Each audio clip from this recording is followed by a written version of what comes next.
Okay, I'm just drilling some holes right now on some of these knives. I thought I might share how I do it. I got a template, and I try to use the same template, and it's just kind of a rough guide, you know.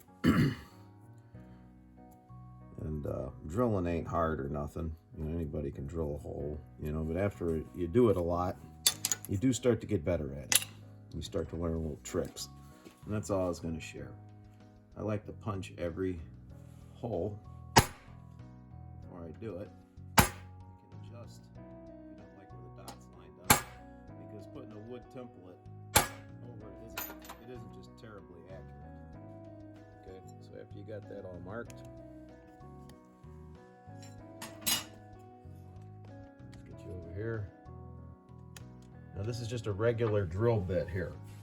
Okay, it's good to use a Cobalt drill bit, something that's made to drill hardened steel. This is just a cheap one. You can even get full 100% carbide ones if you're going to start doing CPM steels like I'm going to.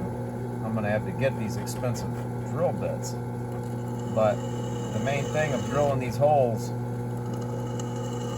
is to not burn your tip. Don't burn it up. Take your time here. And I like to just mark it all, get them all started. Alright, I know that's a lot of bouncing around, but you ain't gonna overheat your tip. Okay, now that I kind of can see how it's gonna look, I'm gonna take, this is just, and I know it's not like you get like 3-in-1 oil, there's all kinds of like drilling oils. This is mineral oil. I use it to sharpen on my sharpening stones. So, it seems to work good. It's always handy. Alright. It's a little bit of smoke. I stop, I go to the next hole. The next hole already has oil in it. Alright, let it cool off a little bit. Don't get in a rush.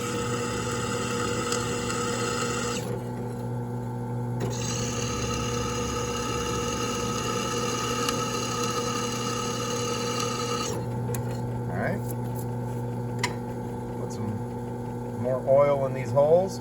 I let the bit just keep running. That's cooling it off, spinning like that in the air. Now all the holes have oil. This drill press I have here is just a cheap Menards drill press. I only paid about, my wife got it for me. It's like 70, 80 bucks. I've had it for 4 years probably, and it does good. You ain't got to worry about your finger getting twisted up in it. It ain't strong enough to do nothing. Look, you just grab it and stop it. But I like that. I don't want one that can rip my hand off, or my finger off. Okay. You might think this is taking too long. Just bear down and just push through. You know, I don't want to burn my bit up. This is a cheap bit. There you go, one hole down. A little bit of smoke.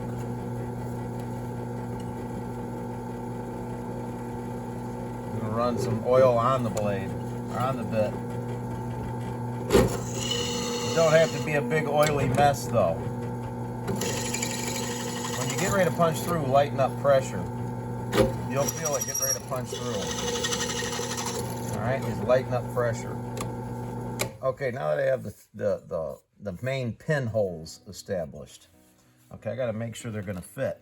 So I'll just take another pin that I'm going to put in. And I like getting just 1/4 inch. That way you can just buy a bunch of 1/4 inch bits. You don't have to go buy a whole kit. This won't fit because this is a 1/4 inch, this is a 1/4 inch. They're exactly the same.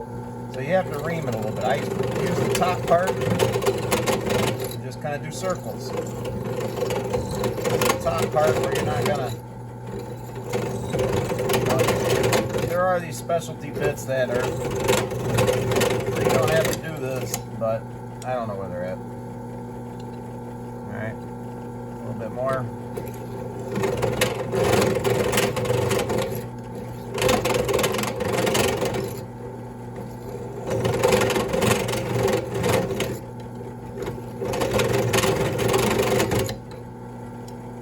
Okay, now they fit.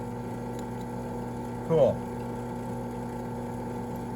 All right, that's your pinholes for your knife. Now, oil on the fingers. Okay. Now I'm just going to put some extra holes in it to, these extra holes are going to be so the glue can actually go from one side up to the other, so everything is connected. So I'm going to drill an extra hole here, extra hole here.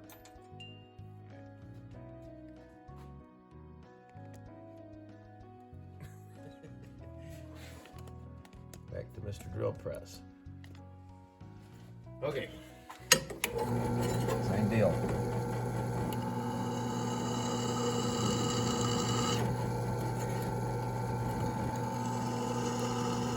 I think these extra holes are very important.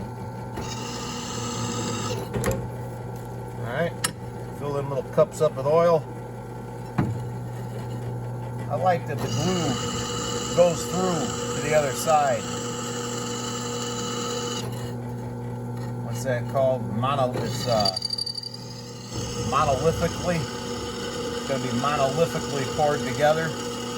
When you pour your glue, it's all going to be one piece, poured all at the same time, all joining forces.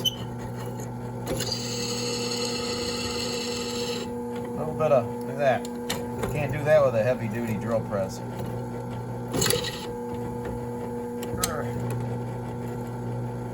Light pressure.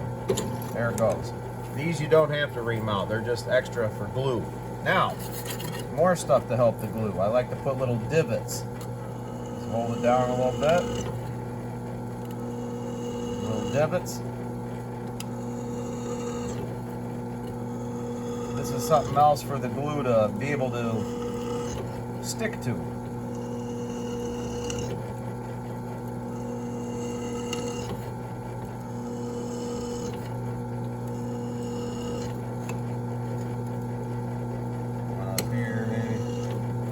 Careful not to go too far up here. Okay. Get it to both sides real quick. It doesn't have to be a perfect little pattern or nothing,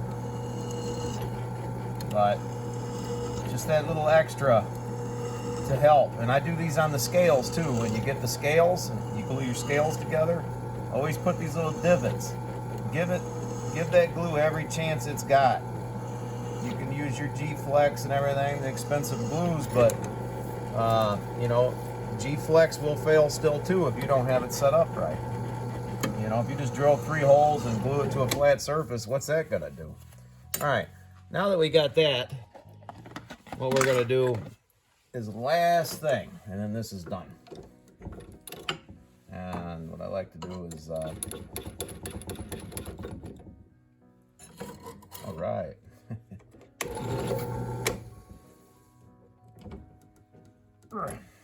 Because I like to bevel these holes, and I'll bevel all the holes. Just put an oversized drill bit.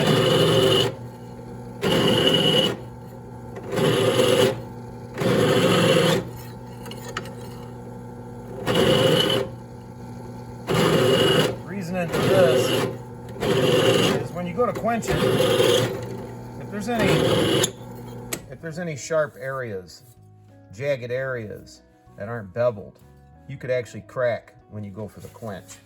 So, you know, here. This is what I like it to look like, right there. All right, so you got a nice little bevel on everything. You got little divots. You got a place for the extra glue to go through. Just a simple way of this is how I do it. And, you know, I got a cheap drill press. It ain't nothing special. You don't need nothing special, but it's a hell of a lot easier than a hand drill.